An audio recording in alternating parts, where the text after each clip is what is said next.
midnight with a 4-year-old and a 2-year-old in December when it was freezing cold temperatures and it's like pitch black in the Utah wilderness at night. It's freezing during the summer, but you're doing this in December, and that just so happened to be the day that your wife disappeared. There was no clue where Susan was and no evidence that linked Josh to her disappearance, but people were definitely suspicious of him, and even more suspicious after his wife Susan was only missing for 1 month. Josh just packed up with his sons and moved all the way to Washington to go live with his dad, Steven. This is so bizarre. Your wife has been missing for only a couple weeks and you're moving states with her children. Don't you think you'd want to be there in case your wife comes home or maybe help in the search to find her? Josh Powell was already guilty in the court of public opinion, and then him and his father Steven started to say some really disgusting things about Susan in the media, just absolutely running her name through the dirt.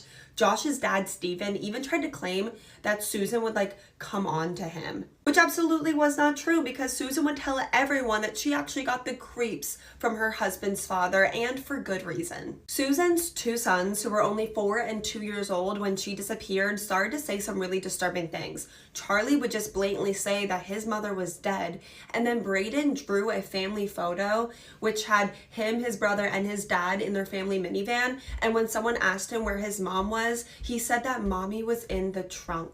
The police actually did a search on the home that Josh was living in with his sons and his dad, and the police found some really, really disturbing things. Very, very, very creepy. Josh's dad had over 4,000 photos of Susan that were taken without her realizing. The police also confiscated 3 computers, and I don't even want to know what they found on them, but afterwards, Josh's dad, Steven, was arrested for having bad photos of children, as well as for watching someone without their permission. He served 7 years in prison for this, was released in 2017, and then passed away in 2018. But afterwards, Charlie and Braden were removed from Josh's custody and put in the custody of Susan's parents.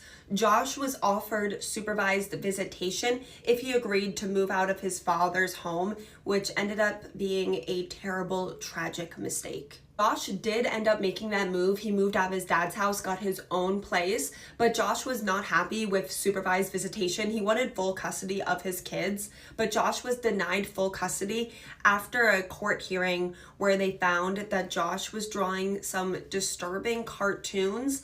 Don't even want to know